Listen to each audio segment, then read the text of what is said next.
میدیم همونطور که تکنولوژی‌های بسیار جدید اومده برای تشخیص بیماری، پزشکی پیشگیری هم از تکنولوژی‌های جدید، از درمان‌های جدید، از روش‌های جدید مشاوره، تغذیه، رژیم درمانی و آیتم‌های بسیار مختلفی در این حوزه کمک می‌گیره. اصطلاحی رو که من به کار میبرم اینه که بدنتون رو مثل یک پازل تصور بکنید. این پازل یک پازلی است که از 100 قطعه یا از 1000 قطعه تشکیل شده.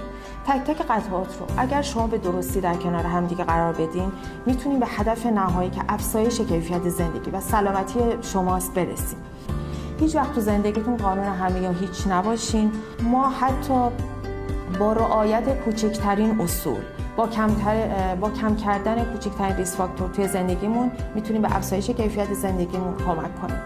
این که ما میگیم پیشگیری مقدم بر درمان هست، فقط برای این نیست که ما عمر طولانی تری داشته باشیم، به خاطر اینه که ما در همین سالیان عمر کیفیت زندگی بالاتری داشته باشیم. مجبور نشیم از 40 سالگی یا 50 سالگی دارو مصرف بکنیم.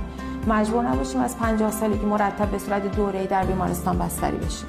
حالا یه سری از ریسک فاکتورهای بسیار مهم در زندگی هست که اگر شما رعایت بکنید، در واقع میتونید یک لایف استایل یا یک شیوه زندگی مناسبی داشته باشین که در واقع همون گذاشتن پازل‌های سلامتی در کنار هم دیگر هست.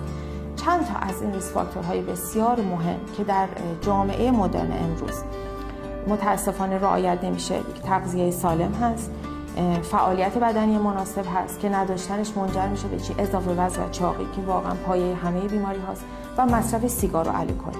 در کنار اون نداشتن سلامت روانی مناسب مثل استرس و افسردگی میتونه سلامتی بشر رو بسیار تخریب کنه.